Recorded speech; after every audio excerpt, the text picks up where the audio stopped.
Welcome inside the Woody Hayes Athletic Center, where Ohio State just held its first spring practice on Tuesday morning, the first of 15 spring practices for the Buckeyes. And we were here inside the Woody Hayes Athletic Center, able to watch about the first 45 minutes of practice and giving us an opportunity to see the Buckeyes in action in the first time. And I don't know about you, Andy, but I think the first thing that stood out to me is just like, damn, this team has a lot of talent. I think so many years we come out here for spring practice, and there's a lot of positions where you just really don't know what Ohio State has at that position. But you look offense, defense on this team, there's a lot of positions where this team just has guys who you feel really confident are going to be studs, and that's why the expectations are so high for this team right now. Yeah, I mean, usually, you have a whole list of questions, a whole list of position battles entering a spring practice. We're pretty thin on that, It's really the offensive line, that right guard spot, which we saw Luke Montgomery start at today, and, interesting to see him slide inside, and the only spot on that defense is will linebacker, where you have 2 5-stars who seem to be competing at it. Seeing Sonny Styles officially moving to linebacker,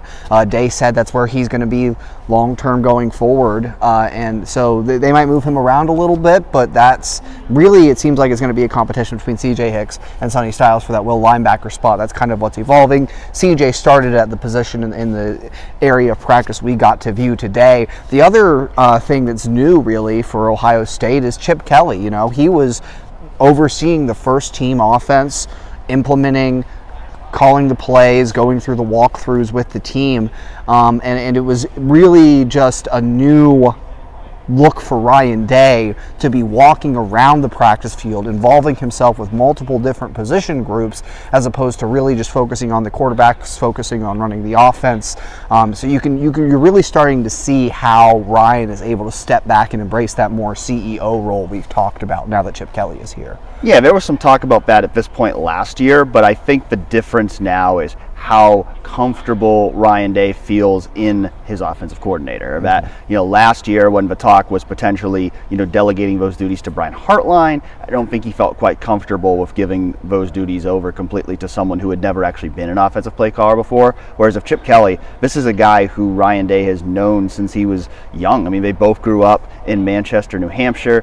Ryan Day played for Chip Kelly at UNH. They worked together at multiple stops, including multiple NFL teams. And so you could see it just from both of their press conferences today. Today was the first time that Chip Kelly met with the media since he became Ohio State's offensive coordinator. And you could just tell there's a lot of comfort for those two guys working with each other. And, there's always going to be those questions about, is it a little bit awkward that, the guy who, coached Ryan Day, that Ryan Day worked for before, is now working for Ryan Day.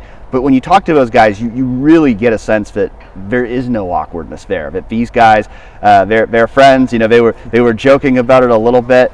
Chip joked that Ryan Day said he made him call him sir on his first day, and he's like, okay, Rye. But these guys, they're friends. They have a great relationship together, and I think we've talked about it before that.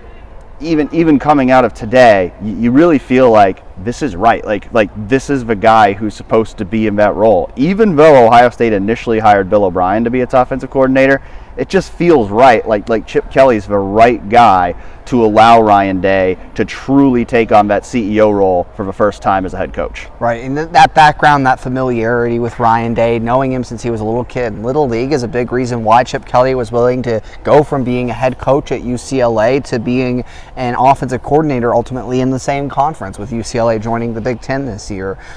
He talked about that today, and about how he got a chance to be a position coach during a time last year, and his wife said that she hadn't seen him that happy in a while. He wanted to be a position coach again, and to be a coordinator, and to have the chance to kind of have that experience again is one of the reasons he said he was willing to do this. And he said it had to be in the right situation, and it wasn't just Ryan Day. He said he's worked with other people on staff here at Ohio State before, and he really enjoys the overall chemistry of the group that Day has assembled, whether that's Jim Knowles or Larry Johnson or Tony Alford, whoever it may be. He's very, he has an overall admiration and enjoys the collaborative effort of the staff, and that's one of the reasons he was willing to make what some might see as a downward coaching move in his career. Yeah, I don't think he sees it that way. I think he's happy that I think this is what he wanted. He wanted to take a step back from being a head coach. He wanted to really just get back to just focusing on football again, on coaching offensive football and coaching the quarterbacks. And obviously that makes his job really important here this spring because Ohio State has 5 talented quarterbacks who are all splitting reps here this spring, and that was kind of a message of today from both Ryan Day and Chip Kelly is they want to get those guys as many reps as possible. They're not necessarily trying to delineate who's 1, who's 2, who's 3 right now. They're just trying to roll those guys, get them all reps. Now, it was interesting, I do think, that in the first practice we saw Devin Brown leading that quarterback line. Will Howard was second in that quarterback line. Now, that's not to say that we should come out of this practice thinking Devin Brown is going to beat out Will Howard for the starting quarterback job, but it does show that at least for the start of this spring, they want to create a real competition there. And Ryan Day spoke very highly of Devin Brown, and you get the sense that if there really is a competition for that starting job, that it's mostly between Will Howard and Devin Brown. I think Lincoln Keenholz, being a younger guy, a guy who's just going through his first spring right now, maybe isn't as much of a factor in that maybe Devin is really the guy that they're looking at as the guy that they want to put pressure on Will and ultimately have one of those two guys emerge as the leader of this offense. Right, and it was good to see them both get out here today at this spring practice. I think too, talking to Chip Kelly, you get the sense from Will Howard, and whether that was in his interview when we talked to him yesterday or today, speaking with Chip Kelly, there's an urgency there that Will knows it's his last year of college football. Will wants to make a big impact, wants to capitalize on this opportunity transferring to Ohio State, but it's not going to be given to him. That's the clear point of this, is that he's going to have to earn it. He's going to have to beat Devin Brown for that starting job.